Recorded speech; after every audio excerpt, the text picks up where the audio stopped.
আজ বৃহস্পতিবার ২রা বৈশাখ ২০২৬ সালের ১৬ই এপ্রিল। মীন রাশি, মীন লগ্ন, পাইসিস সাইনের জাতক জাতিকাদের আজকের দিনটি কিন্তু এক কথায় বেশ কাটতে চলেছে।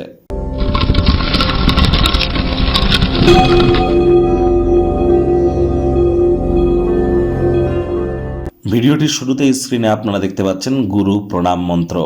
অখণ্ডমণ্ডলাকারং ব্যাপ্তং ইয়েন চরাচরম তৎপদং দর্শিতং ইয়েন তস্मै শ্রী গুরবে নমঃ। গুরু ব্রহ্মা গুরু বিষ্ণু গুরুদেব মহেশ্বর গুরু সাক্ষাৎ পরম ব্রহ্ম তস্मै শ্রী গুরবে নমঃ। এটি আপনারা আজ অবশ্যই পারলে ১০৮ বার, না পারলে অন্তত পক্ষে ৩০ বার আপনারা জপ করুন, নিজের ভাগ্যকে যদি আপনারা মহিমান্বিত করতে চান। আর যারা দীক্ষা নেননি, ইমিডিয়েট দীক্ষা নিন। আমি কিন্তু বারবার বলছি, বৃহস্পতি কিন্তু ৭.৫ বছরের জন্য অতিচারী হয়েছে। যে বৃহস্পতি বছরে একবার রাশি পরিবর্তন করে, সেই বৃহস্পতি এখন বছরে ৩-৪ বার রাশি পরিবর্তন করছে। ক্ষিপ্র গতিতে নিজের অরবিট বা কক্ষপথে কিন্তু পরিভ্রমণ করছেন। এ সময় তারাই প্রোটেকশন পাবেন যারা দীক্ষিত। চারপাশের পরিস্থিতি নিশ্চয়ই দেখতে পাচ্ছেন। আর্থিক সংকট, সামাজিক সংকট, রাজনৈতিক সংকট, পারিবারিক সংকট, স্বাস্থ্য সংকট, মানসিক সংকট, পরিবেশের সংকট, দূষণের ক্ষেত্রে যদি দেখেন তাহলে সকল ক্ষেত্রেই কিন্তু সংকটময় পরিস্থিতি চলছে। আমি নেগেটিভ কথা আপনাদের বলছি না, এর মধ্যে যদি পজিটিভিটিকে খুঁজতে চান, গুরু বিনা কিন্তু এ পরিস্থিতি থেকে বার হওয়া বা নিজেকে প্রোটেকশানে রাখা এক প্রকার অসম্ভব। তাহলে অবশ্যই যারা দীক্ষা নেননি, ইমিডিয়েট দীক্ষা গ্রহণ করবার চেষ্টা করুন। ভাগ্য মিটার আজ আপনাদের বলছে 7.5 আউট অফ 10। ভাগ্য আপনাদের অনুকূলেই থাকবে। প্রেম, দাম্পত্য এই দুই ব্যাপারেই আপনাদেরকে একটু সাবধানতা অবলম্বন করেই চলতে হবে। কায়িক পরিশ্রম হলেও শরীর মনে সতেজতা এবং তরতাজাই অনুভব করবেন। দীর্ঘদিনের লালিত পালিত স্বপ্নগুলি কিন্তু বাস্তবে রূপ নিতে পারে। তবে মাত্রা অতিরিক্ত উত্তেজনা, মাত্রা অতিরিক্ত রাগ, জেদ এগুলি ত্যাগ করুন।